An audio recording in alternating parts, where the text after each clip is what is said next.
नमस्कार दोस्तों। आज हम लोग बात करेंगे कि आखिर सिविल इंजीनियरिंग में इतनी बेरोजगारी क्यों है।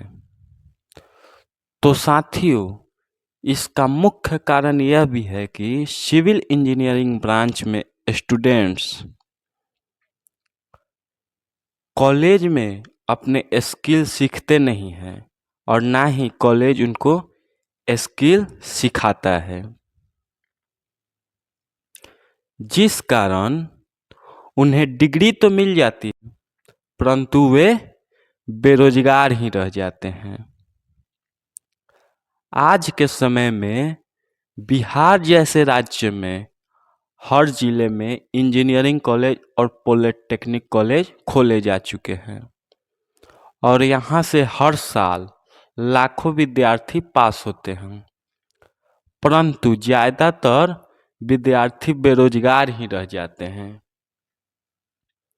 इसका कारण यह है कि कॉलेज ना ही उन्हें स्किल सिखाता है और ना ही स्टूडेंट स्किल सीखने पे फोकस करते हैं। सिविल इंजीनियरिंग में कई तरह के रास्ते हैं कैरियर बनाने के लिए,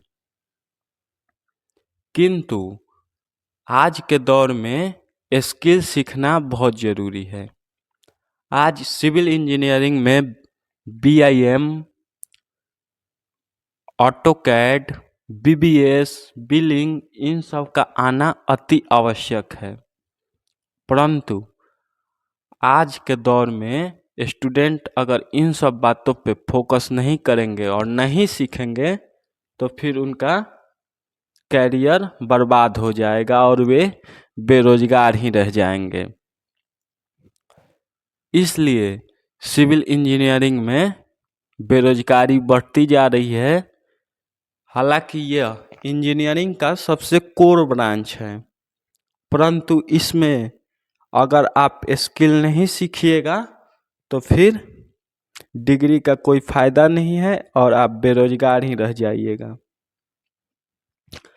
आज के मॉडर्न टाइम में रेविट, BIM, स्टेट प्रो जैसे सॉफ्टवेयर आ चुके हैं जो कि हमें ऑटोमेटिक कर देते हैं, कंस्ट्रक्शन वर्क को बहुत इजी बना देते हैं।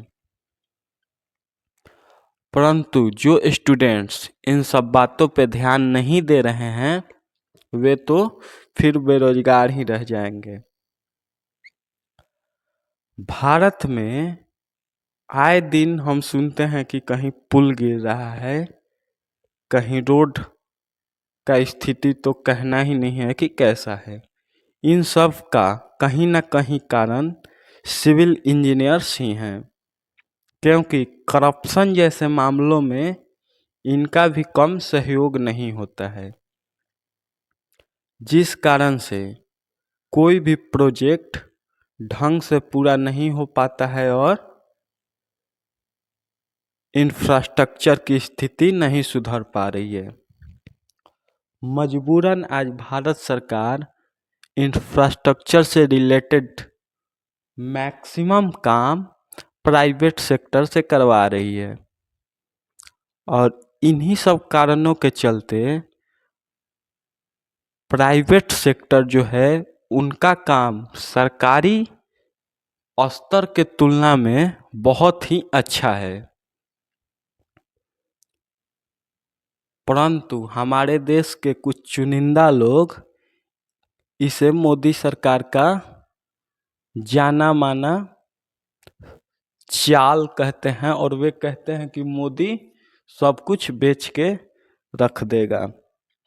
परंतु आज मोदी सरकार ज़्यादातर काम प्राइवेट सेक्टर से करवा रही है और इस कारण से काम सुदृढ़ तरीके से हो रहा है, ना कि गलत तरीके से। अगर कोई भी प्रोजेक्ट गवर्नमेंट के द्वारा कराया जा रहा है तो उसमें सरकार का योजना है 3 करने का, तो जो प्राइवेट सेक्टर की कंपनियां हैं वो बेहतर कर रही है, परंतु अगर वही काम गवर्नमेंट खुद से करवाती है तो उसके सरकारी इंजीनियर और अफसर इसमें तरह तरह के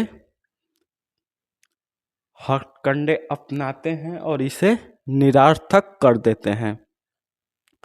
इसलिए दोस्तों, अगर आपको अपना कैरियर सिविल इंजीनियरिंग में सेट करना है और आपने भी अगर डिग्री ली है सिविल इंजीनियरिंग में, तो किसी भी प्रोजेक्ट पे काम करें तो पूरे ढंग और सुदृढ़ तरीके से करें, ताकि इंफ्रास्ट्रक्चर से और इससे जुड़े रिलेटेड काम अच्छे से हो। और देश का विकास तभी संभव हो पाएगा जब इंफ्रास्ट्रक्चर से रिलेटेड काम सुदृढ़ तरीके से होगा।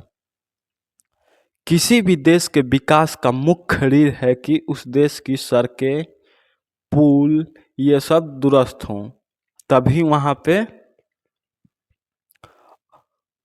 और उस देश का विकास माना जाएगा। इसलिए दोस्तों, अगर आपको अपना इंजीनियरिंग में कैरियर सेट करना है, तो फिर अगर आप सिविल इंजीनियरिंग ब्रांच चुनते हैं तो सबसे पहले स्किल्स पे फोकस करें। आज BIM और स्टेट प्रो जैसे सॉफ्टवेयर का नॉलेज होना किसी भी सिविल इंजीनियरिंग के लिए बहुत ही ज़रूरी है, नहीं तो आप बेरोजगार रह जाइएगा। दोस्तों, दुबई आज बुर्ज खलीफा जैसे बिल्डिंग बना रहा है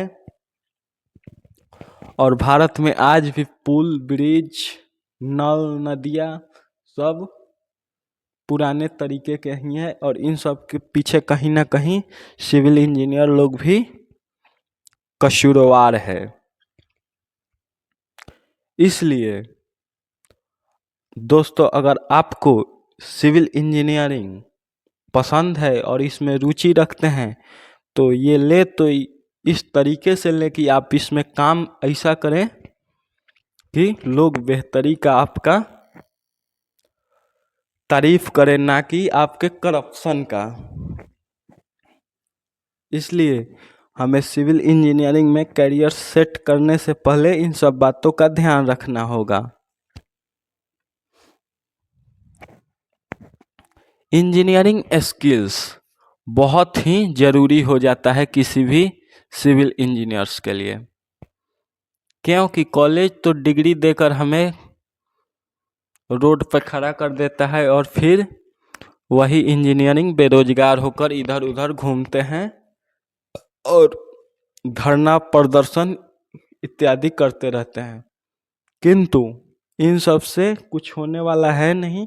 अगर आपको भी सच में कुछ करना है और अपने देश के लिए कुछ कर जाने की जुनून है, तो फिर अगर आप इसमें डिग्री लेते हैं तो इस तरीके से काम करें कि पूरे देश में प्रोजेक्ट की तारीफ हो, ना कि आप ब्रिज बनाएं और पता चला कि ब्रिज ढह गया।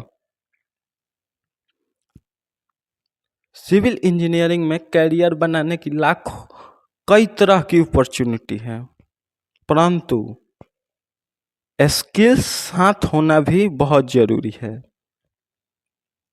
इसलिए इन सब बातों पे ध्यान देना पड़ेगा, नहीं तो दोस्त आप बेरोजगार ही रह जाइएगा और फिर सरकार और सिस्टम को दोषी ठहराते रहिए और रोड पे घूमते रहिए। और देश में बेरोजगारी की स्थिति तो जानते ही हैं आपकी किस कदर है। इसलिए दोस्तों, स्किल्स पे ज़्यादा से ज़्यादा फोकस करें। दोस्तों, अगर आपको वीडियो अच्छा लगा हो तो चैनल को लाइक करें, शेयर करें और सब्सक्राइब ज़रूर से ज़रूर करें।